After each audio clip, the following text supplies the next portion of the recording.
Hello, welcome to the fifth module in the mushroom farming course by Agrodemy Technologies. If you're watching this video on YouTube, remember that by watching it on agrodemy.net, you have access to get a certificate at the end of the course. The course has, I think, 10 to 12 modules. So you'll be able to get a certificate, and this certificate you can use to apply for jobs, get funding, either grants or loans from banks. So that's why it's important to take this course from the platform. But you know what? If certificate is not your thing, let's just head on. Feel free to watch this on YouTube and drop a comment. We're happy to give you all of the responses that you need.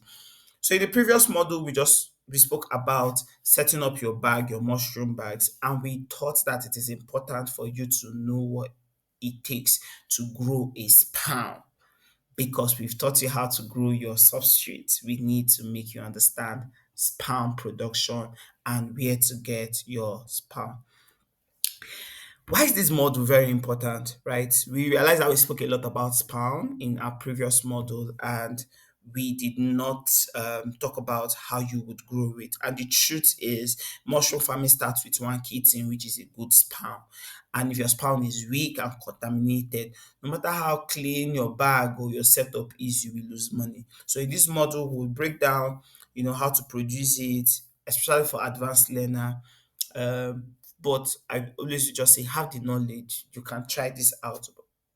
Best practices is, just buy from people who know how to do these things. But you can learn how to do it so that, in the future, as you scale, you can begin to scale into having your own spam production center. But you will learn how to do it in this model. However, you would also learn how to identify a good spam and where to buy reliable spams in different African countries. Let's get into it. What is spawn? What's a spawn?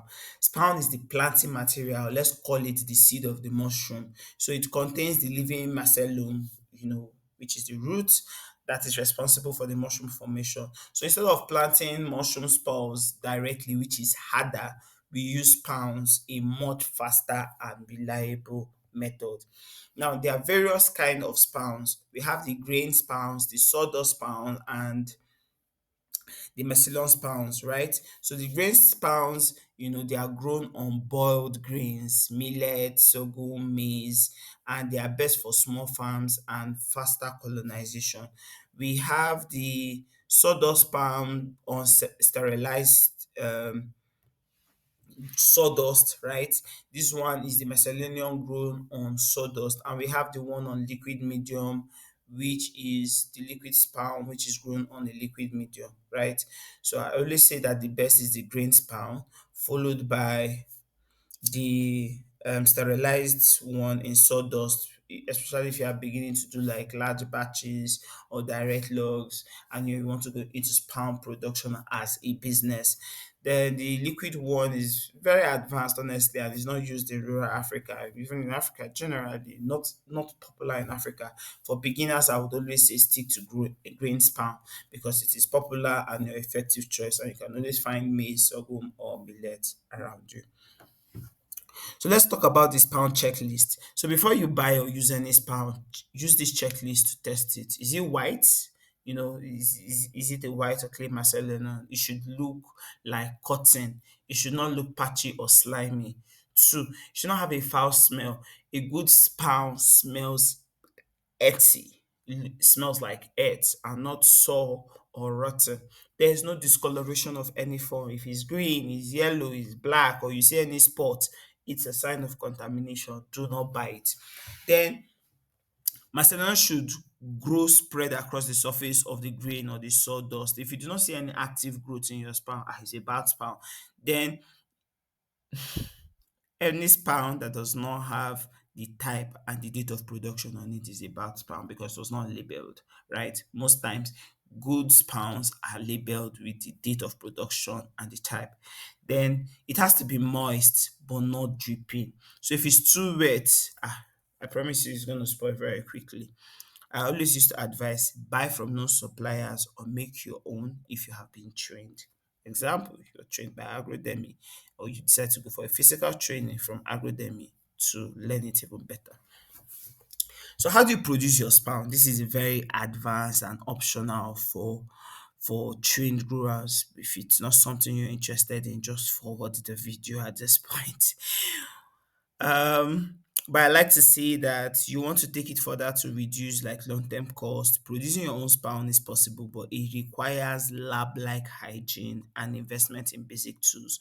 You need things like a pressure cooker on autoclave. Now you need it at this point. You need maize, millet, you need a grain, you need jars or spawn bags. You also need like a mushroom culture or tissue from a lab or cloned from a fresh mushroom. Then you need alcohol, you need gloves, you need flame sauce, and you need a face mask.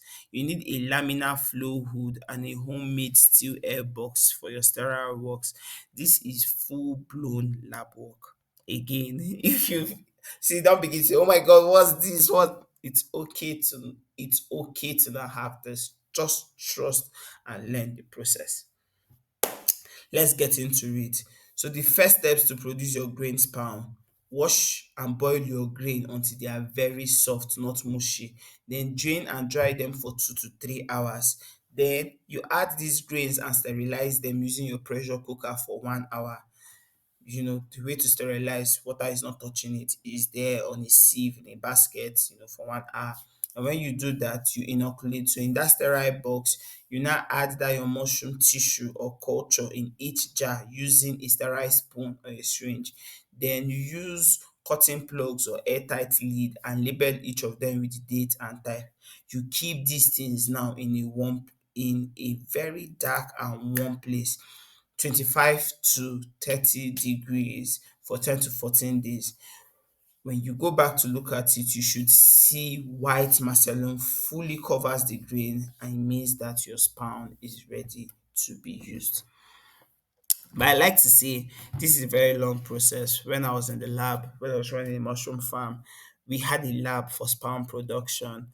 I typically, personally, I did enjoy the process. But if you're like a sciencey person, you would love it. I was a very business minded person, so I was like, you know what, super excited to see this, but this is not what I want to be doing with my life.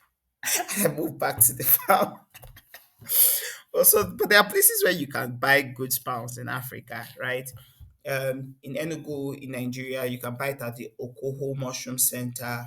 You can also find it at the National Horticultural Research Institute in Ibadan.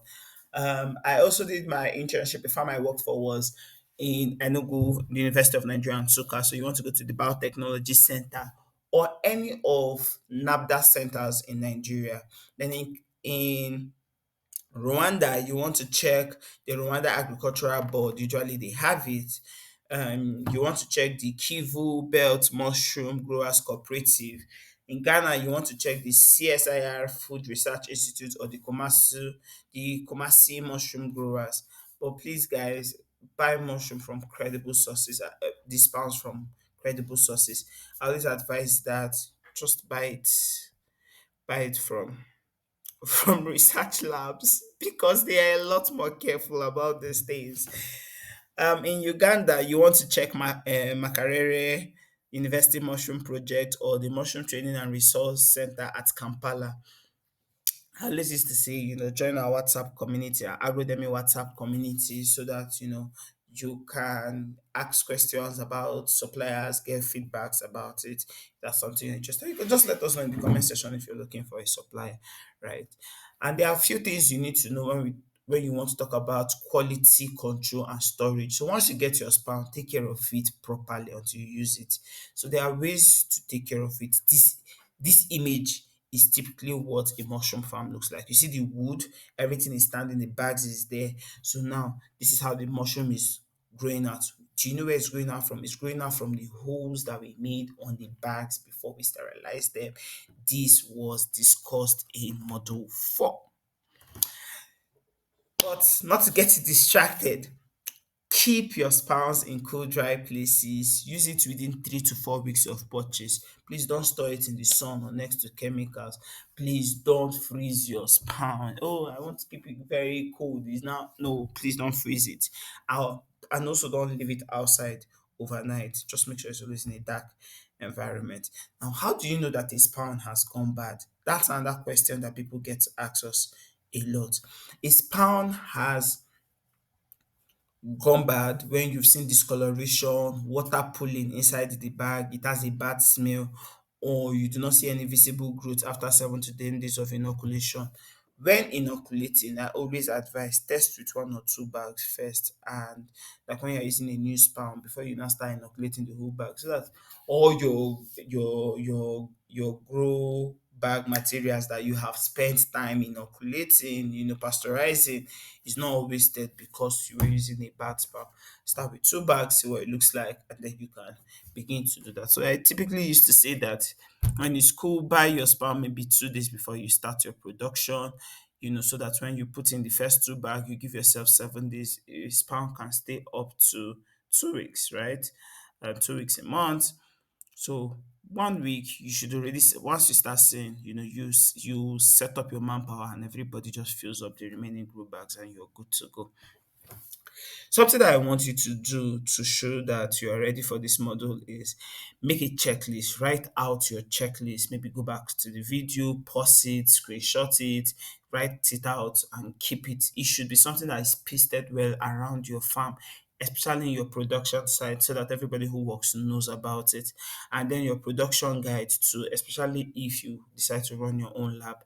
Please and please also have this design, this DIY guide, have it in your lab. And with that, we've come to the end of this model. In this model, guys, we learned a lot. We actually did. We learned that spawn is the seed of mushroom and quality is everything. We learned that using grain spawn is the best for best results. We also learned that you can produce your own spawn with physical trainings and tools, especially physical trainings on Agrodemy. It's always good to have timers when you are working on your spawn, and more importantly, store your spawns in cool, clean, and dry condition. I'll see you in the next module. Don't forget to let me know in the comment section what you learned or if you have any question about spawn production. Thank you.